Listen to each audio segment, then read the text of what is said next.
If you've ever walked down on the beach barefoot, then you know that the feeling of being barefoot, well, this is just barefoot all over. Well, it turns out one of the perks of having a beautiful state with a lot of sunshine is people want to come and visit. And some of those people want to come visit naked. Nude Recreation is a $4 billion industry. It's great. But there's a lot of things that people want to know. We'll answer those questions ahead. Florida's Fourth Estate with hosts Ginger Gadsden and Matt Austin, the show where we bring Florida into focus. And hello, everyone. Welcome to another edition of Florida's Fourth Estate, where we're going to peel back the layers. And the layers this week, clothes. We're going to peel off everything. So why are you dancing like that? What is? Because that's what you do. It was kind of seductive. It was kind of sultry, right? No, that's the problem. If that's how you behave every time you don't have clothes on, this is why they don't want people in public naked. That's why? You think that's the only reason? I think there are plenty of reasons. She's Ginger Gadsden. I'm Matt Austin. We've got another edition of Florida's Fourth Estate for you today. And yes, for a big chunk of this show, we're going to talk about nudism. We're just going to do it. It is a $4 billion industry in the state of Florida. It's here. Deal with it. Right, Ginger? I need you to choose your words more carefully. A big chunk of nudism. That does not sound pretty.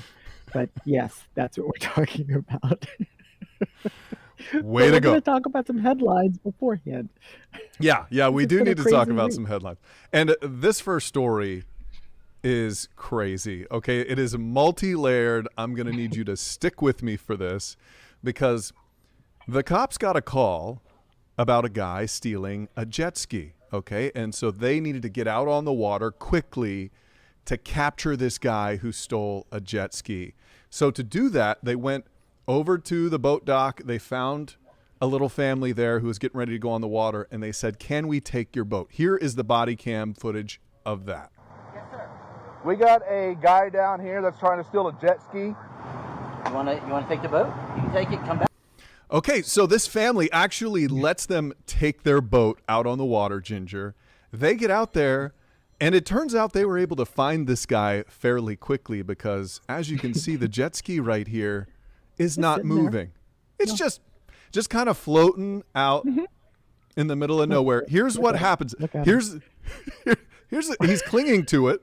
Here's what happens. Okay, check this out. Come over here. What? Swim. I don't have to swim. So you're going to take a jet ski and you don't know how to swim? That's the question we all want the answer to. You're going to take the jet ski, yet you don't know how to swim. So here's what happened with this guy, okay? He went out to steal this jet ski. He couldn't get it started, so he untethers it and just shoves it out. So now he's just floating in the middle of nowhere. The cops find him. Turns out, so he's floating in this jet ski, and he does not know how to swim.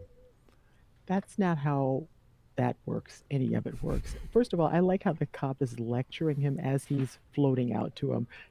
He's like, let me understand this from afar. You took a jet ski but don't know how to swim. Just checking. He asks the question immediately that we're all thinking as we see this story. This next story also involves a boat, Matt. So there was this guy. He was arrested in Claremont. Police say that he exposed himself, so they were looking for him, and he ran. He ran and hid under a boat dock. So they found him. Yeah, there's his mugshot. The rest of the story gets really crazy because when they find him, he swears he did not expose himself to some young girls. He says, and I quote, "I was just stretching." That's not how stretching works, sir. And I don't know what you're calling it these days, but that's not stretching. I mean, he stretched the truth. That's what he stretched. I wonder if when the officers got there, he was like, not very flexible. I don't know how they saw anything, officer. I was just over here stretching.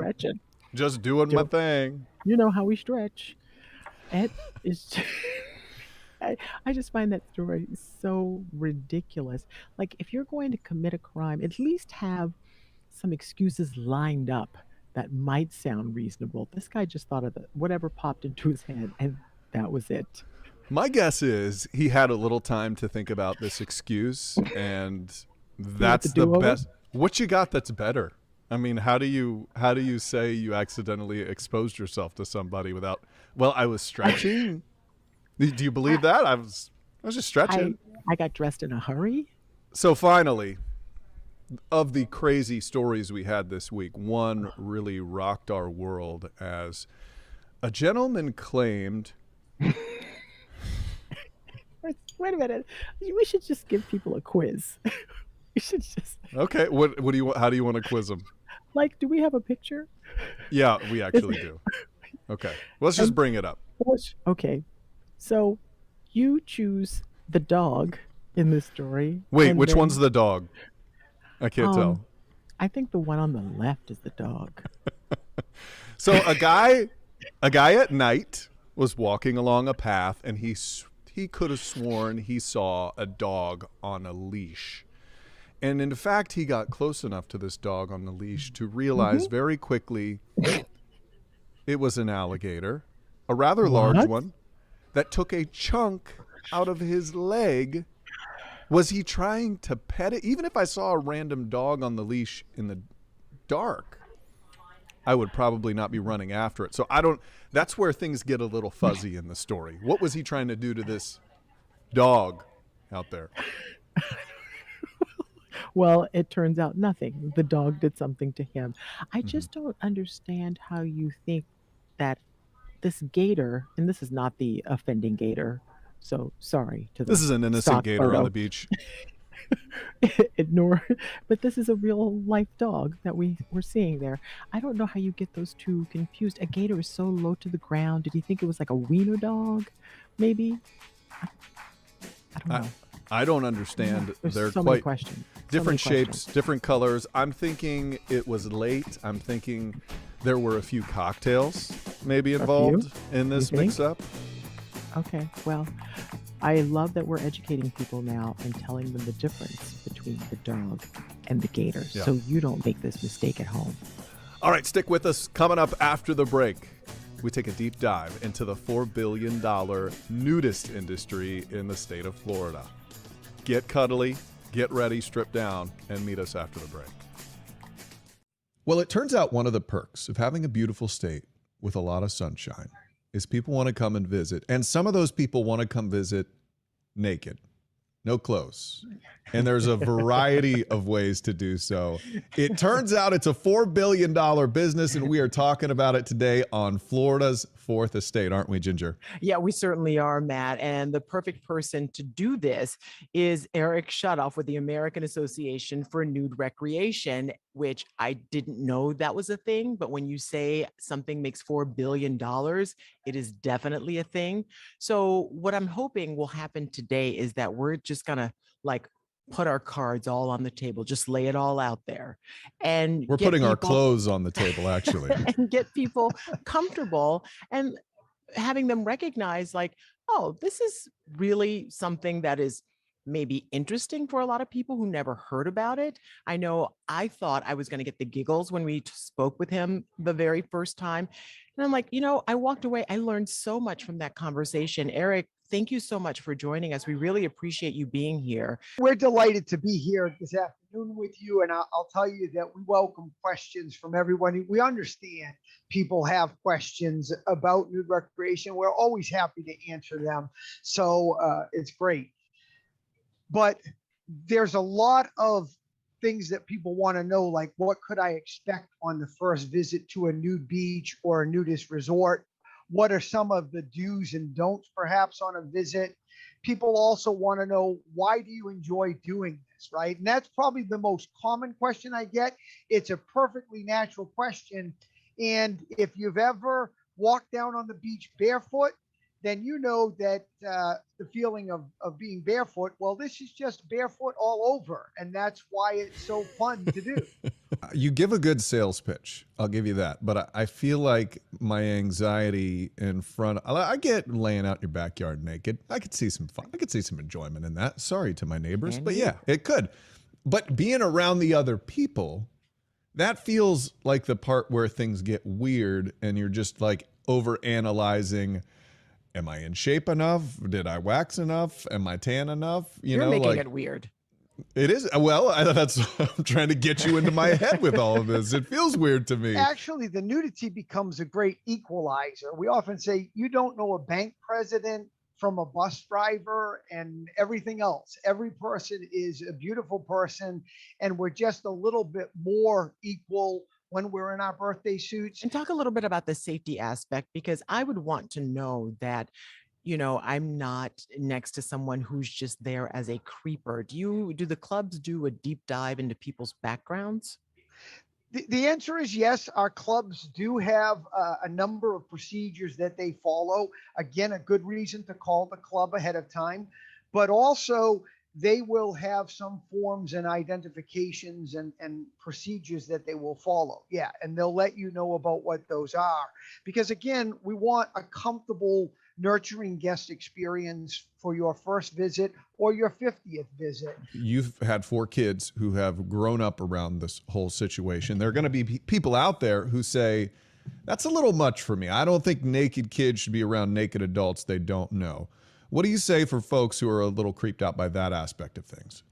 Well, the first thing I would say is that there are different clubs within AANR. We have about 200 of them in the United States, Canada, and beyond. So there's a lot of clubs to choose from, and they vary. But I feel like as Americans, we are really hung up on our bodies. And I have friends who are from Europe, and they just don't have the same hangups as we do. Do you think that's part of it? I will say, if more people embrace nude recreation or could be comfortable with body acceptance, it would contribute to health and better health and wellness. And a good example is how many people put off going to the doctor and having important health screenings, things like the breast exam or other medical procedures, because they're not as comfortable with their body. I know so many people these days who are so hung up on every little piece of their body. They're covered with Botox and fillers and implants. They spend tens of thousands of dollars to try to get themselves to look just the way they want to look. I kind of have some respect for somebody who's like, you know what? I'm going to let it all hang out. This is me, baby. Drink it in. If you don't, then you don't have to play volleyball with me. So I get it. Now, I'm not showing up to a resort. That's not my thing. But I totally respect and I get that mindset of like, this is it. This is me. Ginger, are you you feel that way? I'm super shy, so I probably am not going to go, but I'm not going to judge anyone else for going, especially when you talk about the health aspect. That's something I had not even really considered. And I think that, if some people are like, oh, I have to lose weight before I even go see a doctor. No, go now. Go now. Go as you are. That's the best way to do it. So I'm glad you mentioned that, because that, it makes a whole lot of sense.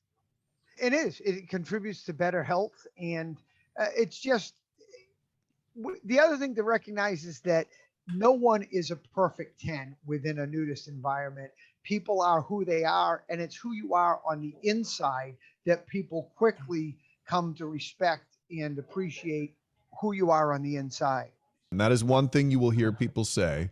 They'll say, if I go to a nudist resort, don't say it. Nobody there is a supermodel, right? Like, so I don't even know how to ask this question, but I'm asking it anyway. There you go. So like when you go to, are there people there who look like they're like coming from South Beach, or is this mostly like, take me into the demographics. Is it 55 and older most of the time, or are we talking about people with 6-packs and, flat stomachs? First of all, what you're going to find is it's people from all walks of life, from the grandparents with the toddler, grandchild in tow, to college students and everybody on in between. So people from all walks of life. including those of us who could stand to lose a few pounds because it's a cross section of culture. What we do tend to find in resorts or higher end travel, yes, it does tend to be a little bit older, a little bit more along financially, yes, and some of the higher end travel because they have the means to travel. But we've got folks that go and enjoy tent camping in a quiet retreat. And those tend to be your college students who are part of a volleyball tournament, or so it really is a cross section of culture throughout. That's such a great answer because I'm going to be the person to say it. Matt, that was a shallow question. He wanted to know if there was a hot or not hot section. Why do you think I'm here, Ginger, to ask the shallow questions? But that was a perfect answer. You know you were wondering. You wanted to know. Now we all know. So, well, Eric, I think you're a great representative of this, Absolutely. even though it's something we may not all, like you said, it's not for everybody, but I always find it interesting to learn more about why people do this, especially if we're talking about millions of people here. Why do they do it? It seems so foreign to me. I don't understand it, but you really do give a good glimpse into that. I appreciate your take. I appreciate the fact that not only did you wear clothes, you wore a full long sleeve shirt and a tie. Like going, you know, might as well have a parka on right now. So I know that that's not easy for you. I appreciate that, my friend. Sure thing. And I can't stop being a lawyer totally. So that was welcome as well. Exactly. But Matt and Ginger, we hope at some point you could come and join us at a resort and we could see more of you. I mean, oh wow. Oh, that's a showstopper right there. Coming up, a look at next week's Florida's Fourth Estate. Hey, welcome back to Florida's Fourth Estate. We have loved having you this week, but I'm going to tell you next week it might be even better, Ginger. Oh, our show next week is going to have some bite because we are talking to the folks from Gatorland, and we've got some really great advice, mainly not to listen to Matt Austin when it comes to escaping the grips of a gator. I'm going to tell you right away, this man's not going to survive, but you will, because we're going to give you all the information on why gators are so aggressive right now. Mating season's over, it's nesting season. So we're going to tell you what to do if you encounter one of these nests next week on Florida's Fourth Estate.